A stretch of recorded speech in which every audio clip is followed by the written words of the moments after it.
Hello, good morning, everybody. We are live here from the birdhouse, and today we're going to talk about grackles, blackbirds, and starlings because you guys have been having lots of questions about them this past week, and it sounds like you're getting a lot of them in your backyards. So we are going to talk about them today. As always, we love to know what kind of things you're seeing. You can put those in the comments. If you have questions, you can throw those in there as well, or you can just say hi. If you are local to the area, we have our jigsaw puzzle swap going on all weekend long. So that's all day today until 6 o'clock and all day tomorrow from 9 until 5, and that would be on Sunday. We also have our hardware sale going on for a couple more days. That goes through the end of the day Monday, and we have all of our hardware 20% off. So that's all baffles, all poles, all hooks, all shepherd's hooks, all on sale for 20% off, which we've never done before. So you can absolutely save some money with getting your yard all set up here for the spring season ahead. But a lot of you guys have been talking about the grackles in your yards, the blackbirds, the starlings. So I thought I would show you what kinds of birds you might be having in your backyard. Sometimes they form mixed flocks, and then what you can do to kind of keep them at bay if you do want to try to control the numbers a little bit. There's some things that you can do, some adjustments you can make to help with that. So some of these birds are migratory, like the common grackle. The blackbirds, most of the blackbirds that you're seeing are migratory, so they'll go down south for the winter. They might not do the full migration like, say, warblers or the orioles, where they go down to Central and South America, but they'll go down further south where they'll hang out for the winter, where they can find some more food. And because they don't have as long of a migration, they're usually one of the first birds people start to see in the spring. So these are a sign that spring is coming. It just can be not the sign everybody necessarily wants in their backyard, because I know they've been filling the trees. And if you have feeders out and you're getting them at your feeders, you might find that, yes, they are very, very hungry from that migration, and they can go through a lot of birdseed. But we do have a few different species that you might find in mixed flocks, things like this common grackle, really iridescent in color with a light colored eye. The males, or actually they both have this very bluish kind of iridescent head and a blackish kind of body. Well, pretty large bird. There's lots of grackles coming back to the area, as well as the red-winged blackbirds. Especially right now, it seems like male red-winged blackbirds. Haven't gotten a lot of reports so much yet about female red-winged blackbirds, but this is the female red-winged blackbird on the right. So she does look quite a bit different than the male red-winged blackbird, but they are definitely coming back. If you're by any kind of water, you can hear their rattly type of call. They love to be by marshes, by ponds. They'll nest in those nice tall cattails. So red-winged blackbirds definitely coming back to the area. And brown-headed cowbird, you might not see them in the same amount of numbers as you see the grackles and the red-winged blackbirds, but they are also coming back, and they will form these mixed flocks with the other blackbirds as well. So brown-headed cowbirds are pretty notorious because they are nest parasites, meaning the female will lay her eggs in the nests of other birds, leaving those birds to raise the young for them. And on the left, here's a picture of a little chipping sparrow feeding a brown-headed cowbird nestling. So sometimes those birds that are raising the brown-headed cowbird are significantly smaller than the brown-headed cowbird themselves, but they are coming back to the area. The male has that brown head and kind of a bluish, blackish, iridescent body, and the female, it's kind of a drab color with a dark bill. There's also what are called rusty blackbirds. Now, these aren't nearly as common as any of the other birds I've mentioned. They're quite rare, but they do migrate through the area, and they will be in some of these mixed flocks sometimes. So it is worth looking to see if you might even have some rusty blackbird there in those blackbird flocks that are flowing through the area. So another migratory bird that you might see just mixed in with those other birds. And then also European starlings kind of get grouped into this group of blackbirds because their coloration is similar. and they kind of have some of the same habits as the blackbirds do. But European starlings aren't blackbirds technically. They're in the mynah bird family, so they're a mimicking type of bird, and they are a non-native species. All the other species that I've mentioned are native to the area. European starlings are introduced, meaning that they're not protected like a lot of other birds are. So you can actually remove the nests if they're nesting in a place you don't want them to. You can remove that nest. You can remove the eggs. You could remove the birds themselves if you decided to. It is legal to do. But they were introduced into the United States in the year 1890. They were released in Central Park as part of a group whose mission it was that all of the birds mentioned in Shakespeare's works would become established in the New World. They certainly succeeded with the European starling, and it is thriving due to those few birds that were released in Central Park. So they are a non-native introduced species. The European starling has different plumages. So in the spring and in the summer, they're very iridescent colored, purple and green, and they have a bright yellow bill. They look like the bird on the bottom picture there. The juveniles will look like the top picture, not too much color at all. And they also have a winter plumage, which we're seeing right now, them getting out of the winter plumage and more into their breeding plumage or spring plumage. But their winter plumage has them look quite a bit different. They're very dark in color with speckles. They're not really as iridescent as they are in their breeding plumage in the spring and in the summer. So they can look quite different in different times of the year. So that's the European starling. Now, as far as blackbirds go, there are other blackbirds that we do get in the area that are sometimes not as obvious that they are in that same family. Things like the Baltimore oriole. Everybody is always excited to see the first Baltimore oriole of the year. We're about a month out from that. So they really start flowing in early May. So you do have a little bit of time still. They're making their way back up north. But now is a great time to check, make sure you've got yourself your Oriole feeder all ready to go. Hummingbird feeder, same thing. You've got your weather guards and all your accessories ready. Now is a perfect time to kind of take stock of what you have to get ready for them. Still about a month away. And as they get closer to coming into the area, we'll do a lot more talking about them. Also, orchard orioles are another type of blackbird that comes through the area. They're not as common as the Baltimore oriole, but some people do get them coming to their oriole feeders. So the males are darker in color. There's also the eastern meadowlark is in the blackbird family if you are by any kind of grasslands. So if you're lucky enough to have things like the bluebirds, wide open space and tall grasses, you might hear eastern meadowlarks. They do come back to the area pretty early, so they are back in the area right now.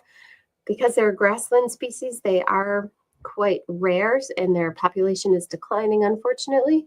But if you look, you can find them. So eastern meadowlark's another type of bird in the blackbird family, as well as this little guy, the bobolinks, which also like grasslands. They'll be coming back around the same time as the Baltimore orioles, so they don't come back for about another month or so. But they love the open grasses. They love open fields. That's where you can find the bobolinks. So as far as keeping some of these birds, like the starlings and the blackbirds, at bay at your feeders and in your backyard, there are some different things you can do. First being, if you have the European starlings nesting in some of your birdhouses, they are a cavity nester, so they will use larger birdhouses like woodpecker houses, or if you have screech owl boxes or wood duck boxes, you might get European starlings using them. Like I mentioned before, they're not a native species, so you can remove the nest, you can remove the eggs, birds, any of that kind of stuff. So you can physically move the stuff out of the nesting cavity. Same goes with the house sparrows. We always are talking about house sparrows and how to kind of control them as far as bluebirds go. The house sparrows also are not a protected bird, so you don't have to worry about removing their eggs and nests and things. You can do that too if you decide to. But if you've got any of these birds nesting in your yard and you want things like bluebirds nesting in your bluebird box or screech owls nesting in your screech owl box, there are some things you can do. As far as bluebirds are concerned, we did a talk on bluebirds about a week ago. You can pull that up to get even more intricate details about how to control house sparrows at bluebird houses. But if you've got a house that looks like this, that either squirrels are chewing on it to make the hole bigger, woodpeckers are pecking at it to make the hole bigger, and therefore it's large enough for the sparrows to get in or the starlings to go in, you can put covers over those holes to make the holes smaller.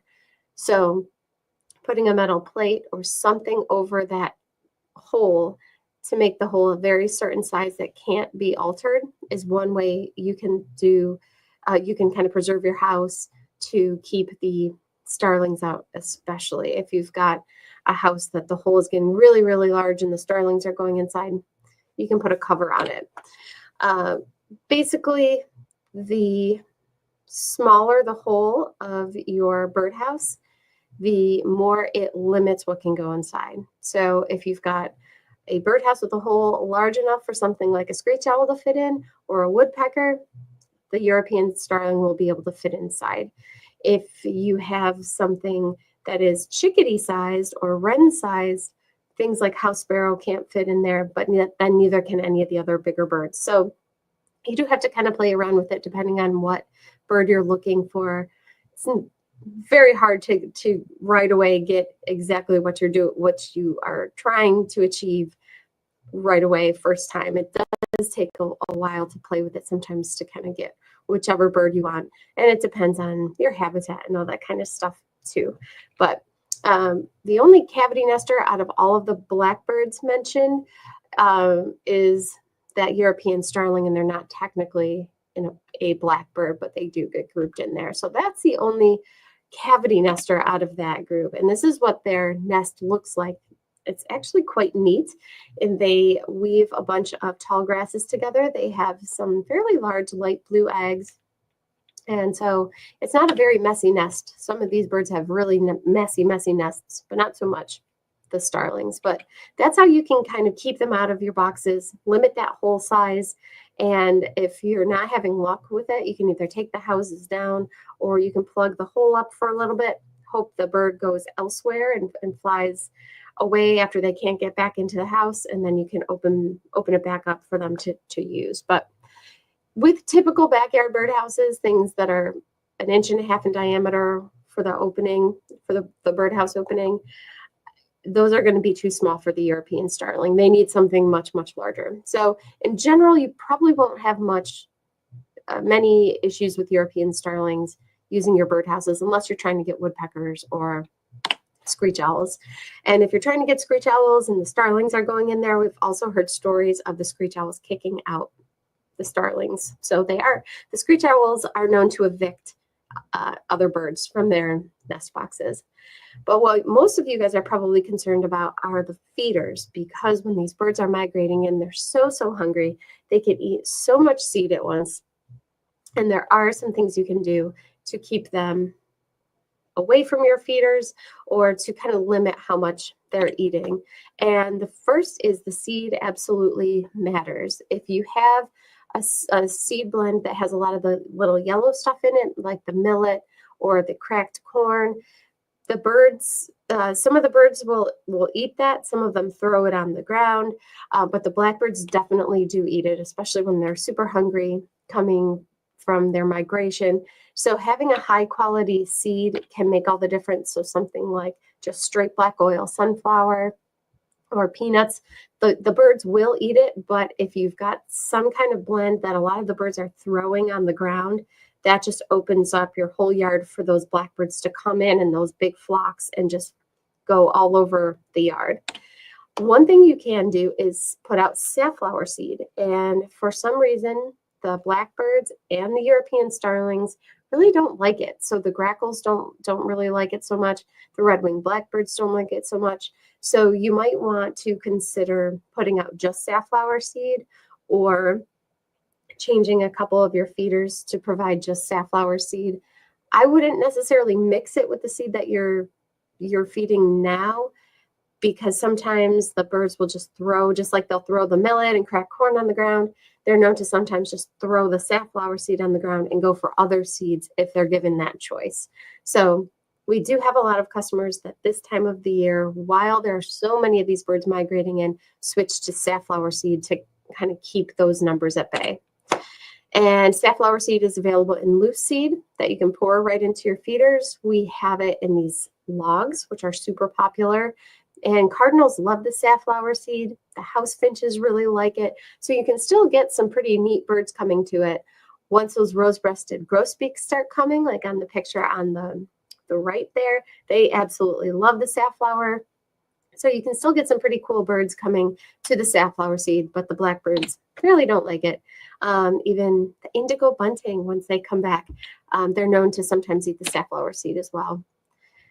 There's different things you can put on your feeders to help scare sparrows away that have mixed results with the blackbirds. Things like putting the fishing lines on your feeders, hanging fishing lines down to keep the sparrows and other birds from flying in. That's one thing you can do. Again, try it out. You might have to tinker with it a bit to see what actually will work for you. We started carrying this feeder accessory called the Medusa, which is hanging chains, which we've heard some mixed results about as far as it keeping sparrows or starlings out.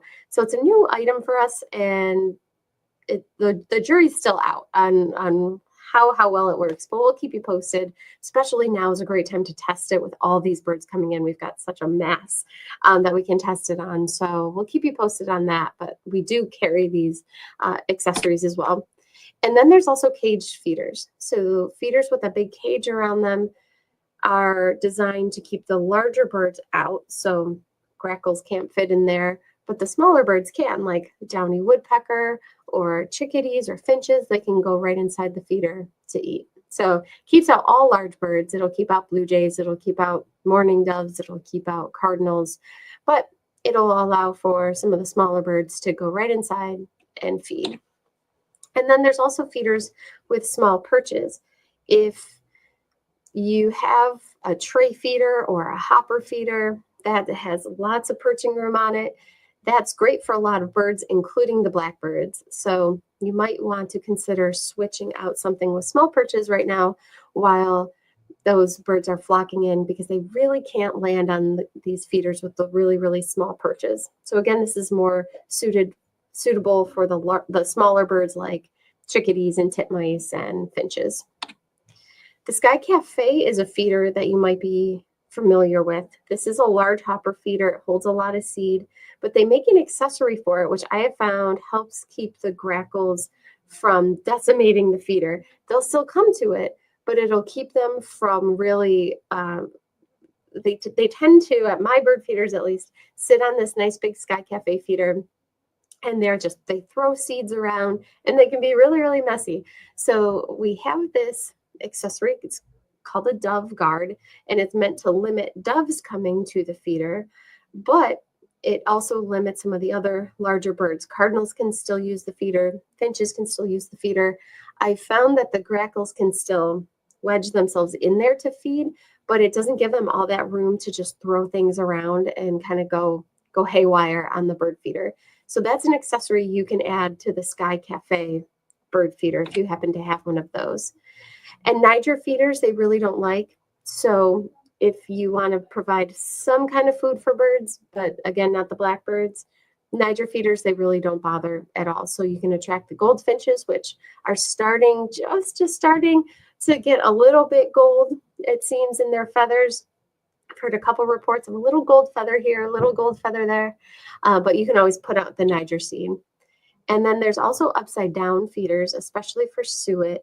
If you have especially the starlings raiding your suet feeders, there are upside down suet feeders that the birds have to cling upside down to feed from, which can be difficult for the starlings to do. But things like woodpeckers and nuthatches and chickadees, they can all cling from the bottom of that feeder to eat. So, while nothing is 100%, there are some things that you can do to just kind of limit those birds coming to your feeders if you choose to. Starting with safflower, that's a really great way to go. They just don't like it. You're still providing some food out there for the birds, but it doesn't encourage those huge flocks of blackbirds. You can add some fishing line to help kind of detract them and scare them away. You can go upside down with those upside down suet feeders. And if you've got them nesting in a place you don't want, consider limiting the whole size of your houses to limit the birds that can go and fit inside them. So those are our recommendations. Like I said, nothing is always 100%, and sometimes you have to tweak things and tinker with things to get them to work. But that is what we recommend if you are having issues with the blackbirds raiding your feeders. So they are a sign of spring, but might not be the sign that you were hoping for. But that is what we have prepared for you guys today. Thank you so much for tuning in. We will have another live stream on Tuesday. And if you are local, we'll also be having a bird walk Tuesday morning at Tinker Nature Park. So you can check out our website to get more information about that, or our Facebook page if you want to join us on that, which is on Tuesday. So we've got lots going on here, ton of events. So visit our webpage to see all of our events. We've got more that are being added every week. And thank you guys again for tuning in, and we'll talk to you Tuesday.